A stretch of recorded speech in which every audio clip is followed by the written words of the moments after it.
चित्रान्न म्हणू शकता किंवा मँगो राईस म्हणू शकता. तर हा कच्च्या आंब्यांपासून बनवलेला भात. तर आपण याच्यात कैरी म्हणजे जरा थोडीशी जुनच असेल अशी कैरी आपण कट करून त्याचे तुकडे करून घेऊया. फोडणीसाठी कांदा, थोडेसे खडे मसाले आणि मिरची आणि कढीपत्ता हे आपण ठेवलेलं आहे.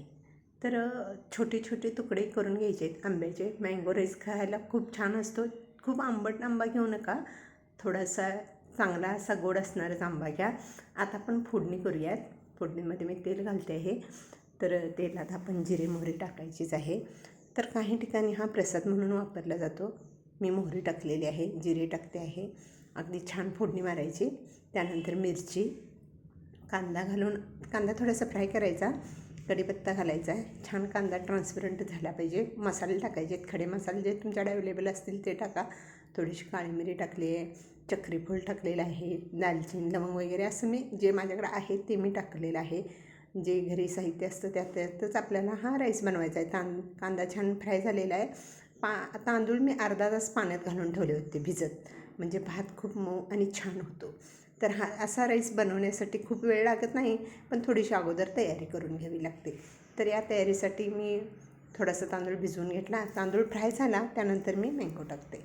आता हा आपला मँगो थोडासा असा परतून घ्यायचा. मीठ घातलेलं आहे चवीप्रमाणे, हळद घातलेली आहे आणि हे आपण अगदी छान परतून घ्यायचं आणि गरमच पाणी घालायचं बरं का, गार पाणी अजिबात घालायचं नाही. गरम पाण्यामुळे भात मऊ आणि सुटसुटीत अतिशय सुंदर होतो. मी गरम पाणी घालून आता भात मुरायला ठेवते. छान अगदी मस्त उमलून येतो भात आणि छान लागतो. तर भात आपला मुरतोय तोपर्यंत आपण फोडणीची पण तयारी करून घेऊयात. अगदी हलवते मी आणि दुसऱ्या गॅसवर ट्रान्सपरंट करते. भात आपला छान शिजून येईल. भात छान झालेला आहे बघा, तुम्ही बघू शकताय छान भात शिजलेला आहे. मी आता फोडणीची तयारी करणार आहे. मँगो पण वरती दिसतोय बघा. हा अजिबात आंबट आंबा नाही आहे, अगदी खोबरी आंबा, म्हणजे एकदम गोड अतिशय सुंदर असा हा आंबा आहे. मी फोडणीची तयारी करते. तोपर्यंत तुम्ही शालिनी डॉक्टर या यूट्यूब चॅनलला नक्की सबस्क्राईब करा, लाईक करा, शेअर करा, कमेंट करायला अजिबात विसरू नका. फोडणीत मी मोहरी टाकलेली आहे, जिरे टाकते आहे. मस्त फोडणी मारायची बरं का. त्यासाठी 2 प्रकारच्या डाळी घेतलेत. ही डाळ आपण ह्याची घेतली आहे, उडदाची डाळ 1 चमचा, चण्याची डाळ 2 चमचे. अगदी मस्त फ्राय करून घ्यायच्या बरं का. असा लाल कलर आला पाहिजे अशा डाळी ह्या फ्राय करून घ्यायच्या.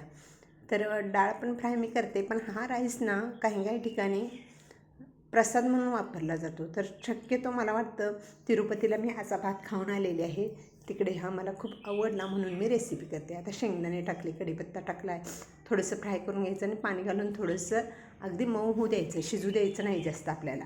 मी थोड्याच पाण्यात फक्त मऊ करते आहे. याच्यात हळद, मीठ आणि साखर थोडीशी टाकते. चवीप्रमाणे सगळं टाकलेलं आहे.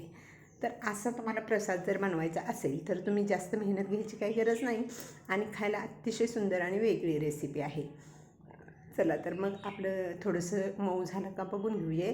मी थोडासा व्हिडिओ बंद केला होता आणि माझी थोडीशी चूक झाली बरं का. मी थोडंसं चुकली आहे, तर स्पष्ट बोलायला काय हरकत नाही.